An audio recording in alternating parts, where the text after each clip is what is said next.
শেখ হাসিনাকে যে কোনো মূল্যে ফিরিয়ে এনে বিচারের কাঠগড়ায় দাঁড় করানোর দাবি জানিয়েছেন বৈষম্য বিরোধী আন্দোলনের আহতরা।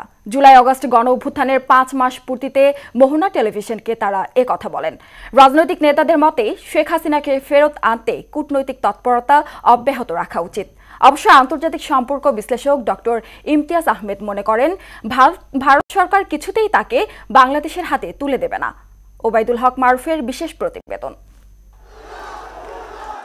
গত বছর আগস্টের এই দিনে ছাত্র জনতার তীব্র আন্দোলনের মুখে দেশ ছেড়ে পালিয়ে ভারতে আশ্রয় নেন স্বৈরাচারী শেখ হাসিনা। এরপরই ভারতের সঙ্গে বাংলাদেশের সম্পর্কে টানাপোড়েন সৃষ্টি হয়। গণহত্যা মামলায় আসামি হবার পর শেখ হাসিনাকে ফেরত চেয়ে দিল্লিকে কূটনৈতিক বার্তা পাঠায় ঢাকা, কিন্তু ভারতের পক্ষ থেকে তাতে খুব একটা সাড়া মেলেনি। I had confirmed that we have received a communication from the Bangladesh authorities in respect of former PM Sheikh Hasina.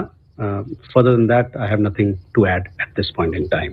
সরকারি হিসেবে জুলাই আগস্ট আন্দোলনে পুলিশ এবং আওয়ামী লীগ ও সহযোগী সংগঠনের বর্বরতায় শহীদ হয়েছেন প্রায় ৯০০ ছাত্র জনতা। আহত হয়েছে ১৯,০০০-এরও বেশি। আহতদের অনেকেই পঙ্গুত্ব বরণ করেছেন এবং ৫.৫ শতাধিক মানুষ দৃষ্টি হারিয়েছেন, যাদের অনেকেই কাতরাচ্ছেন হাসপাতালের বিছানায়। গণহত্যাকারীদের কেমন দৃষ্টান্তমূলক শাস্তি দেওয়া হোক। আমাদের সাথে যা হয়েছে সেটা তো আর ফেরত আসবে না, কিন্তু পরবর্তীতে হচ্ছে এরকম নৃশংস হত্যাকাণ্ড যাতে না হয়। মোহনা টেলিভিশনের সঙ্গে আলাপে এমনই কয়েকজন আহত দাবি জানান যে কোনো মূল্যে শেখ হাসিনাকে ভারত থেকে ফিরিয়ে আনা হোক। বুকের ক্লেভিকলের নিচ দিয়ে বুলেট ঢুকে বুকের মাঝখান দিয়ে বের হয়ে গেছে। সরকার যেন তার যথেষ্ট যে কূটনৈতিক যে পাওয়ার ওটা খাটিয়ে যে কোনো মূল্যেই হোক শেখ হাসিনাকে যেন দেশে ফিরিয়ে এনে বিচারের ব্যবস্থা করে। ভালো একটা প্রতিবেশী দেশ হিসেবে আচরণ করতে চায়, তাহলে তাদের উচিত অতি দ্রুত এই খুনি হাসিনাকে, এই গণহত্যাকারীকে বাংলাদেশের মাটিতে ফিরিয়ে দেওয়া। ভারত যদি শেখ হাসিনাকে ফেরত না দেয় তবে আন্তর্জাতিক অপরাধ ট্রাইব্যুনালের সহায়তা নেওয়া যেতে পারে বলে মনে করেন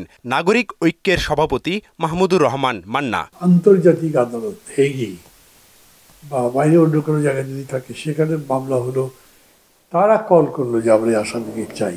ভারত যদি বাংলাদেশের সাথে সুসম্পর্ক চায় তাহলে তারা বাংলাদেশের সাথে একটা নেগোসিয়েশন করবে। কূটনৈতিক তৎপরতা অব্যাহত রেখে যথাযথ আইনি প্রক্রিয়ায় আওয়ামী লীগ প্রধানকে ফিরিয়ে আনার পক্ষে মত দিয়েছেন জামায়াত ইসলামীর নায়েবে আমির অধ্যাপক মুজিবুর রহমান। অন্যায় করেছে, তার বিরুদ্ধে অভিযোগ হয়েছে, মামলা হয়েছে, তাকে আনার ব্যাপারে আন্তর্জাতিক নিয়মনীতির মাধ্যমে আনার ব্যবস্থা করার প্রচেষ্টা চলছে, সেভাবেই হবে। আন্তর্জাতিক সম্পর্ক বিশ্লেষক অধ্যাপক ডক্টর ইমতিয়াজ আহমেদ বলেন, ভারত হচ্ছে শেখ হাসিনার নিরাপদ আশ্রয়স্থল। ৭৫-এ একবার আশ্রয় নিলেন, তারপর যখন জিয়া রহমান মারা গেছেন তখনও উনি বর্ডার ক্রস করে চলে গিয়েছিলেন। ভারতের অভিজ্ঞতা আছে এই ব্যাপারে, শেখ হাসিনার এমন অভিজ্ঞতা। ভারতে দালাই লামা বহু বছর ধরেই তো আছেন, রীতিমতো আশ্রমও করেন, উনি ওখানে রাজনীতিও করেন, রাজনীতি কথাবার্তাও বলেন। তার সাথে কি চীনের সম্পর্ক খারাপ হয়েছে? রাজনৈতিক দলের সাথে সম্পর্ক করেছিল, সেটাই অ্যাটলিস্ট ভারতের, তারা হয়তো বলবে যে না আমরা করিনি, কিন্তু বড় আকারেই পারসেপশনটা হলো যে আওয়ামী লীগের সাথে সম্পর্ক করেছে। শেষ পর্যন্ত শেখ হাসিনাকে ফেরত না দিলেও বাংলাদেশের সঙ্গে ভারত সরকার সম্পর্ক স্বাভাবিক রাখতে পারে বলে মনে করেন ডক্টর ইমতিয়াজ। যেই স্টেটমেন্ট তারা দিয়েছেন সেখানে বলছেন যে পিপল সেন্ট্রিক সম্পর্ক করতে চান। ওবায়দুল হক মারুফ, মোহনা সংবাদ, ঢাকা।